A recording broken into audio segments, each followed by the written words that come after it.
Les éditions Sixtrid, avec l'aimable autorisation des éditions Talendier, présentent Cléopâtre, un rêve de puissance, de Maurice Sartre, lu par Marie Daguerre.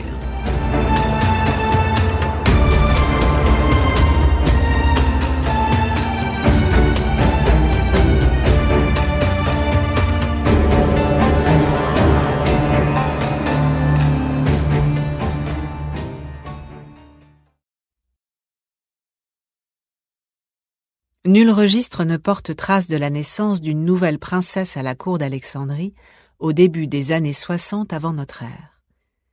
Les recensements minutieux auxquels se livrait l'administration du royaume depuis des siècles auraient pu conduire à la tenue d'un état civil régulier, mais comme ces opérations visaient à établir l'assiette de l'impôt, il n'était guère utile d'enregistrer ceux qui étaient les bénéficiaires de cette collecte. Nulle trace, donc, de la naissance de cette petite princesse, et les historiens qui, dès l'Antiquité, n'ont pas manqué de parler d'elle abondamment, n'ont pas eu la curiosité de savoir avec précision quand elle était venue au monde. Ce n'est qu'au détour d'une phrase, dans une biographie où elle occupe une place importante, mais dont elle n'est pas l'héroïne principale, celle de Marc-Antoine, que Plutarque précise que Cléopâtre avait 39 ans au moment de sa mort, après un règne de 22 ans. Comme elle est morte sans doute le 12 août 30, elle serait donc née entre septembre 70 et début août 69. La plupart des historiens s'accordent là-dessus et retiennent 69 comme année de naissance.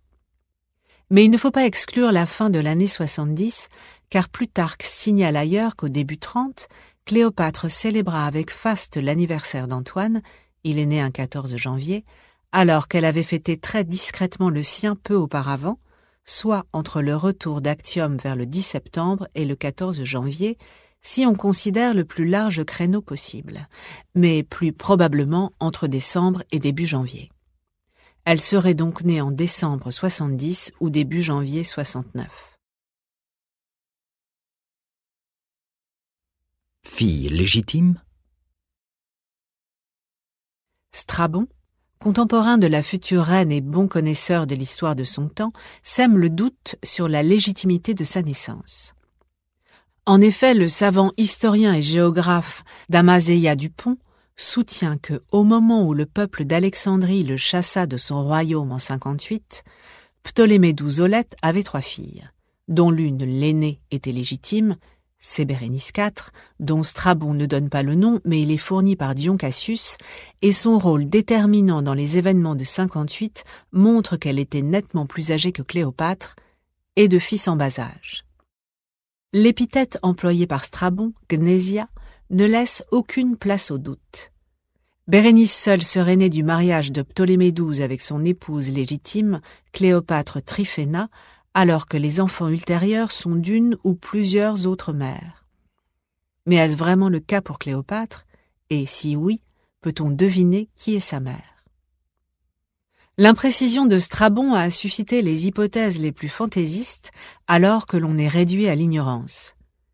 La légitimité de la naissance, que les Grecs considèrent comme un élément essentiel de la stabilité de la société dans les cités où la citoyenneté se transmettait par le père et la mère, comme dans l'Athènes classique, n'avait guère d'intérêt dans les familles royales à l'époque hellénistique. Nombre de prétendants au trône à Antioche, par exemple, revendiquent la couronne et quelquefois s'en emparent en se targuant d'être le bâtard d'un roi légitime. Alexandre Balas serait un bâtard d'Antiochos IV, Alexandre Zabinas celui d'Alexandre Balas, à Pergame, Aristonicos, qui conduit la révolte contre Rome en 133-129, se prétend bâtard d'Eumène II et prend, pour le souligner, le nom royal d'Eumène III.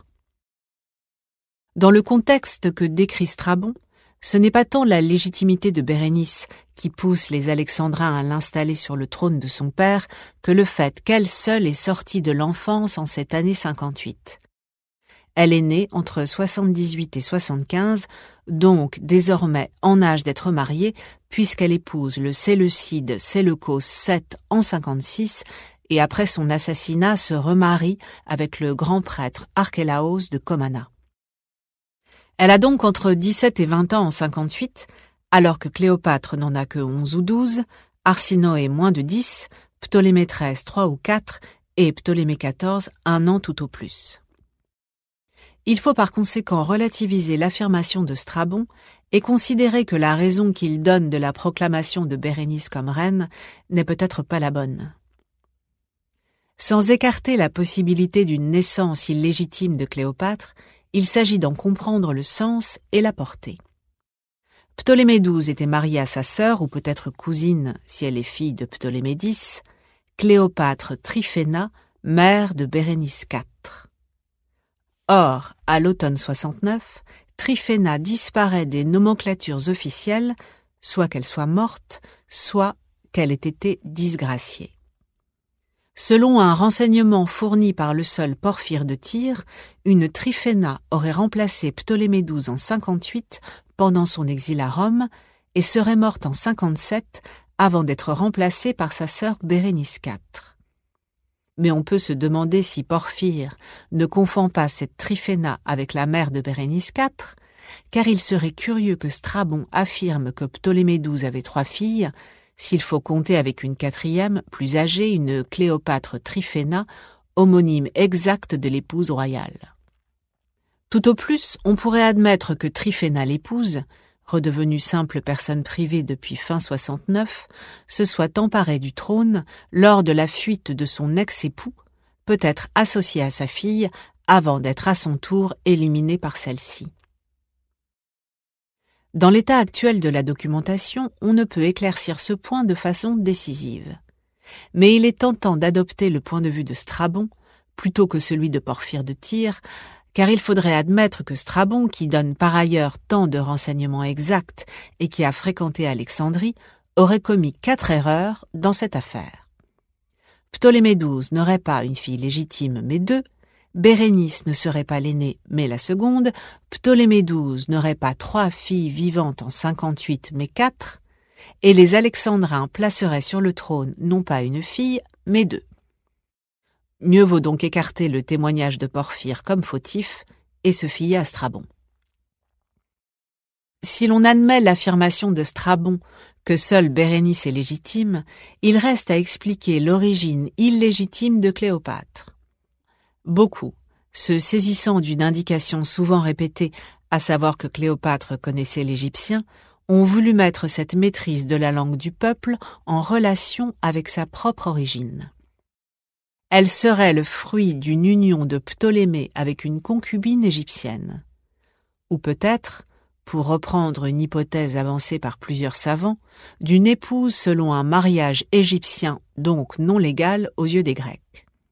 L'un des meilleurs historiens récents de l'Égypte hellénistique, Werner Huss, a soutenu que cette connaissance du démotique, c'est-à-dire égyptien, s'expliquait par le fait que la mère de Cléopâtre serait une femme appartenant à la famille des grands prêtres de Memphis, avec laquelle les Ptolémées auraient noué des relations matrimoniales dès la fin du IIe siècle. Les indices sont ténus et n'ont rien de décisif, mais quand bien même l'information serait vraie, elle n'expliquerait pas grand-chose. La langue est affaire d'éducation, pas de naissance. Car Cléopâtre naît au sein de la dynastie Lagide, c'est-à-dire dans un milieu de Macédoniens de culture grecque, dynastie qui règne sur l'Égypte depuis plus de 3 siècles. Rien n'indique que Cléopâtre ait été éduquée ailleurs qu'à la cour d'Alexandrie, et aucun des auteurs anciens, qui lui sont pourtant tous hostiles, n'en fait une semi-indigène.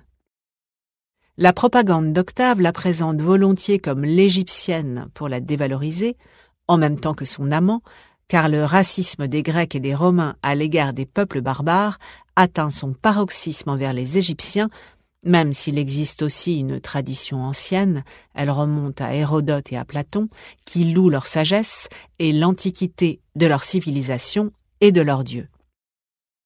Dans le discours habituel, les Égyptiens sont considérés comme peu fiables, méchants, décadents et accusés des pires pratiques. Les Romains sont particulièrement choqués par le culte de dieux mi-hommes, mi-animaux, par les mariages incestueux entre frères et sœurs, et ils accusent volontiers les Égyptiens de cannibalisme. Si la mère de Cléopâtre avait été notoirement égyptienne, ses adversaires ne l'auraient probablement pas passé sous silence. On doit donc écarter cette hypothèse.